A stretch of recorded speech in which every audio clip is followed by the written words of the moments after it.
Silence troublant en politique, milliards envolés dans la corruption et une icône de la musique s'éteint. L'actualité camerounaise en une seule minute ce vendredi 29 août 2025. Bonjour à toutes et à tous, bienvenue dans votre revue de presse. N'oubliez pas de vous abonner et de visiter ekiosque.cm pour profiter de 50% de réduction et lire vos journaux en ligne. Mutation ouvre sur le compact énergétique avec ce titre évocateur « Place à l'action ».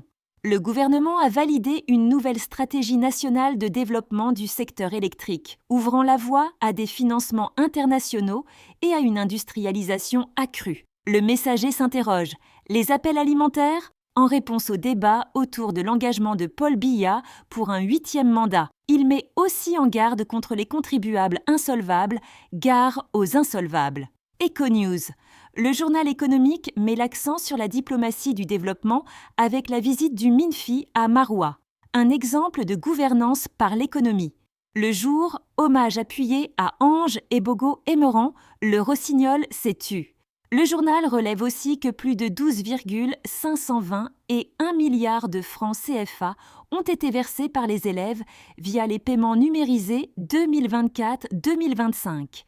La voix des entreprises. Le bi-hebdomadaire consacre sa une à l'industrie brassicole. SABC, UCB, Brass AF, Swiss African Brewery propulse le Cameroun au rang de géant africain de la bière avec une production de 930 millions de litres en 2024.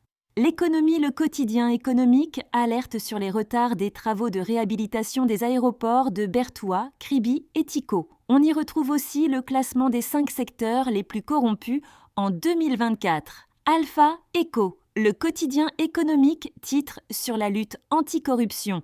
La CONAC accroît ses performances. Il revient aussi sur la contre-offensive du Cameroun contre le trafic illicite, l'action musclée d'Interpol en Afrique contre la cybercriminalité. En résumé, cette journée de presse est marquée par 3 grands thèmes, l'énergie et l'économie, avec de nouvelles stratégies pour l'industrialisation, la politique et les échéances électorales qui animent le débat, et enfin les hommages à Ange et Bogo Emeran, grande voix de la chanson camerounaise qui s'éteint. Voilà qui conclut cette revue de presse. Merci de votre fidélité. Rendez-vous dès maintenant sur ekiosque.cm pour lire vos journaux avec 50% de réduction. Abonnez-vous aussi aux pages Facebook, X, Instagram et LinkedIn de Ekiosque pour rester connecté. On se retrouve demain matin pour une nouvelle revue de presse.